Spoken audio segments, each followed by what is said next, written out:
Para empezar, voy a explicar qué es y cómo se estructura una bursatilización de activos.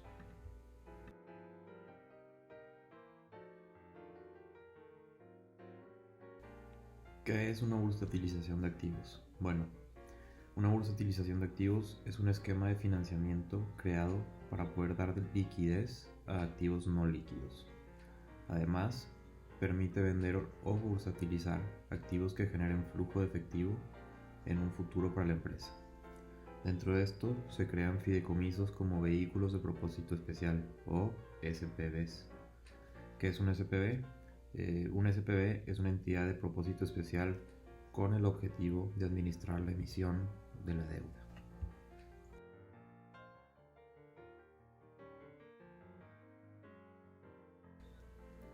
Ahora, hablando de la estructura de la bursatilización de activos, esta misma es llevada a cabo en el mercado de valores, es decir, en el mercado de la bolsa.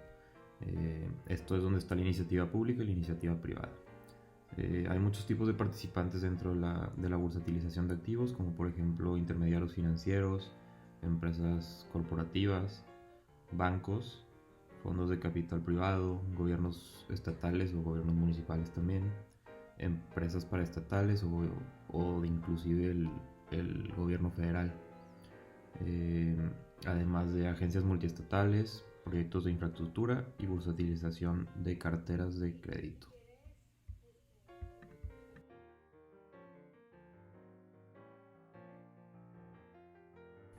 Continuando con la estructura de la bursatilización de activos, los activos que se bursatilizan varían de gran manera, pero usualmente son divididos en dos, que son los de empresa y los de gobierno. Dentro de los de empresa están las carteras de arrendamiento, las carteras de crédito, las rentas de inmueble, la explotación comercial de los activos y por último las órdenes.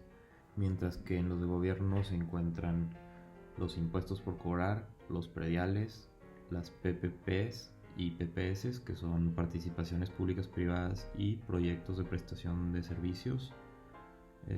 Además incluyen los peajes en puentes y carreteras de cuota y por último las tarifas.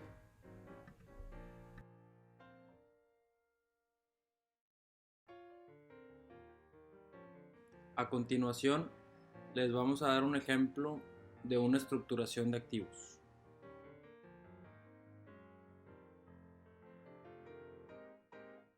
Primero les daremos los datos del ejemplo.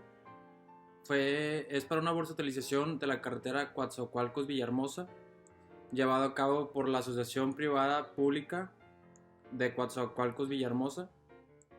La filial del grupo Mota-Engil México obtuvo derechos de cobro de una autopista de 134 kilómetros de longitud en la construcción. Fue en octubre de 2017. Se obtuvo una emisión de 1.950 millones de pesos que fueron para construcción, mantenimiento y la conservación de la carretera. El proyecto fue otorgado por la Secretaría de Comunicaciones y Transportes, o sea, la SCT.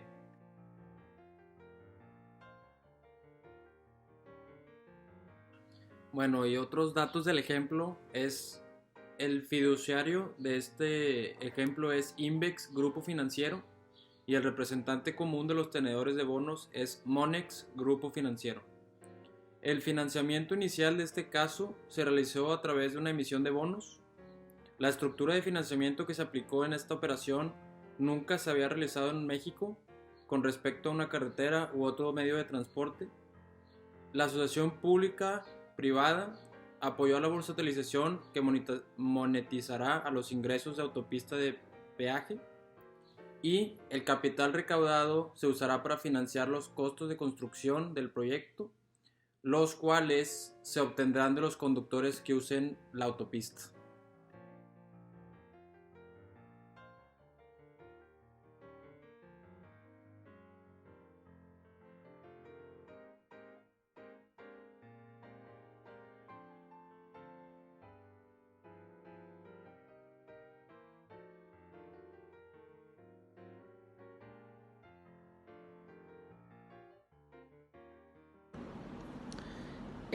En esta parte vamos a hablar acerca de las estructuras y partes relacionadas de las bursatilizaciones.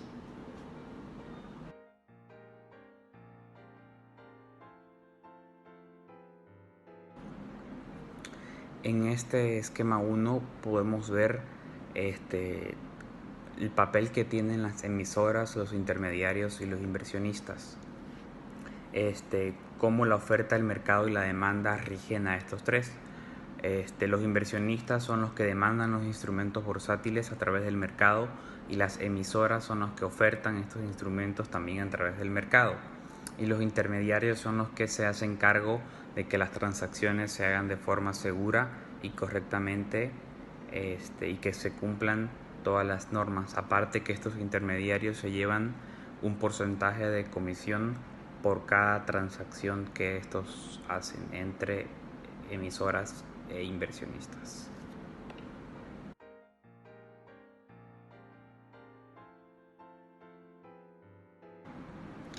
En este esquema 2 les voy a hablar acerca de las empresas, los arrendatarios, el fideicomiso emisor, el intermediario colocador y la bolsa público mexicana de los inversionistas, que es a través de la cual los inversionistas ganan un rendimiento o a través de los cuales las empresas obtienen un financiamiento.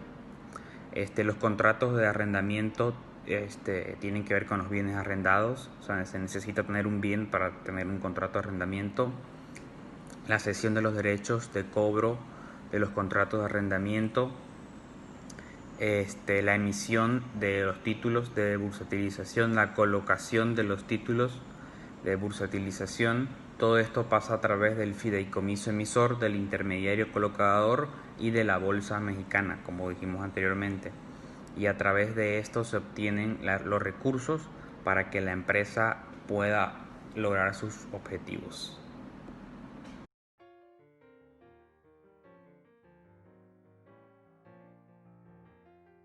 Como en toda actividad bursátil, podemos entender de que existe riesgo para ambas partes.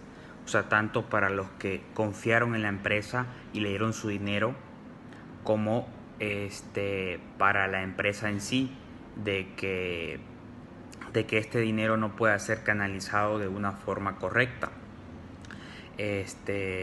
Para estos temas existen temas legales y también temas técnicos. Por ejemplo, si se le prestó dólares a una empresa y esta empresa no tiene el flujo suficiente de dólares, si no tiene ventas en dólares y el tipo de cambio sube mucho, a lo mejor no va a poder hacer frente a sus obligaciones. Y otro tipo de recursos técnicos y legales que existen, que tienen mucho que ver a la hora de los riesgos que se asumen, tanto de la parte que se financia con el dinero y de la parte que recibirá, ¿no? un porcentaje, un interés de esto.